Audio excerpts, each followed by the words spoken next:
Hi everyone. Okay, I'll try to make a long story short. The reason I'm making this short video is, well, I've been raising all kinds of different animals throughout my life, actually, since childhood. And going from mammals to reptiles to birds to fish, all kinds of different things. Big animals, small animals, cats, dogs. These actually are the most I've raised up in my house. Uh, okay, the reason I'm making this video is I noticed while browsing throughout the years different things and different questions about different house pets that the rabbit just happens to be one of the most misunderstood animals out there. It's an adorable animal, so cute, and it's very lovable, but a lot of people seem to confuse it with other pets. There are a few main areas in which this animal is misunderstood. Basically, about how to handle them, the best settings to keep rabbits, how they get along with other animals, whether or not they should be washed or bathed, whether or not they should be carried. These are the basic things which I'm going to try to answer very quick here from my experience with animals. As far as whether or not they should be carried and the best way to handle them, it's very simple. No matter who tells you, you should carry it like this, you should not carry it like that, there is only one correct answer. Rabbits are not to be handled a lot, period. They should not be carried off the ground at all. They're not meant to be carried off the ground. These animals are a lot more tender. I know they seem like cats, but they're not. You can carry cats.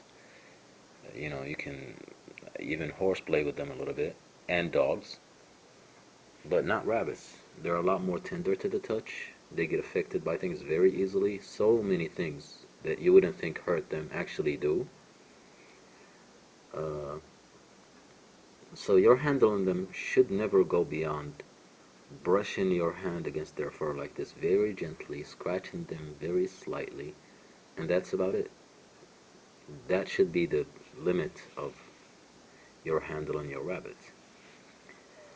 As far as washing and bathing, absolutely not. I'm sorry, but that's just one thing. That's one of the worst things you can do to a rabbit.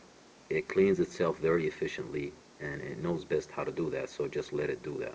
Don't ever think about ways of cleaning it. There is no problem with using a brush or a comb. It actually kind of likes that if you do it very gently. It doesn't mind, at least. I don't know if it likes it or not, but it does not mind. Uh, it's a lot less intelligent than carnivores or birds. That's more than obvious to see. I mean, throughout the years, I've always noticed that cats, dogs, and parrots are intelligent. Reptiles, chickens, fish, and rabbits are of the less intelligent type of animals. So don't expect your training them to do different things to be successful a lot. You gotta be very patient and you just gotta let them do their thing their own way, at their own pace and speed. If you're lucky enough to succeed in training them to do something, be thankful for that, but don't push them too hard.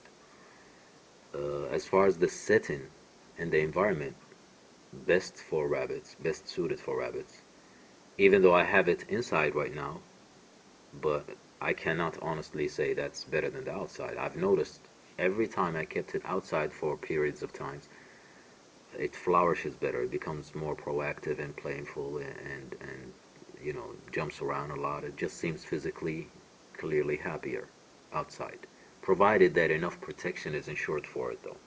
I happen to have an ideal setting for it, which is on top of the house where nothing else can reach it, where we keep the chickens up there, and at some point in time ducks. It gets along with those kinds of animals, by the way. Going on the subject of what kind of pets it gets along with. Cats. Usually cats are initially afraid of it more than it is afraid of them, but eventually they get used to each other.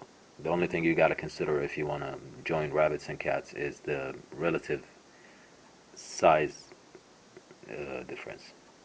Just try to make sure that neither of them is a lot bigger than the other one so that they will not unintentionally hurt each other. Uh, Dogs, a definite no. It has gone bad with me before, where the dogs were just fine with them at first, and then one day they just killed them. Uh, just like that, out of the blue. So it's very unpredictable. So I would not recommend you keep them with dogs whatsoever. Uh, Finally, I guess a lot of people I know they believe in spaying or neutering animals. I'm very much against it, and I don't think that rabbits should be kept alone. They feel lonely, I think. You should always consider at least keeping a pair. I know they breed a lot and they get very, you know, intimate with each other, and the result will be a whole lot of rabbits. But it's still only fair. I mean, if you want to get rabbits, try to get a male for a female or a female for a male. Well, I hope this is helpful to some people out there who are open minded and not stubborn and close minded. And I thank you all for watching. Bye bye.